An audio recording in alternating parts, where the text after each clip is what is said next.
আসসালামু আলাইকুম গাইস, এই ভিডিওটা এখন ইন্টারনেটে প্রচুর পরিমাণে ভাইরাল হচ্ছে, তাই আজকে আমিও চলে আসলাম এটাকে ট্রাই করার জন্য। এই ল্যাম্পটা বানানোর জন্য আমি একটা বেলুনকে প্রথমে ম্যাজিক করে ফুলিয়ে নিলাম। তারপর এই বেলুনের মুখটা লাগাতে গিয়ে রীতিমতো যুদ্ধ করতে হয়েছে, যেটা ক্যামেরাতে নাই বা দেখালাম। এবার একটা বাটি নিয়ে এখানে আমি আমার পুরো এক বোতল আঠা পুরোটা ঢেলে দিলাম। এত কষ্ট করে ভিডিও বানাই, আপনারা লাইক করেন না কেন? লাইক করেন। এবার আঠার মধ্যে সামান্য একটু পানি ঢেলে দিলাম।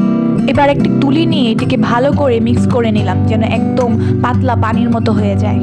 প্রথমে এত বেশি পানি দেওয়ার দরকার নেই, প্রয়োজনে পরে আবার দেওয়া যেতে পারে।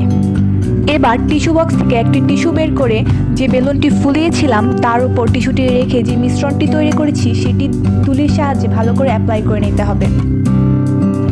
এমনভাবে একের পর এক অনেকগুলো টিস্যু এমনভাবে লাগাতে হবে। ভাইরে ভাই, ভয়েস ওভার করা যে কি কষ্ট একমাত্র যে করে সেই বোঝে। অনেকগুলো টিস্যু এভাবে লাগানোর পর আমি বেলুনটিকে বাইরে নিয়ে গেলাম রোদে শুকানোর জন্য।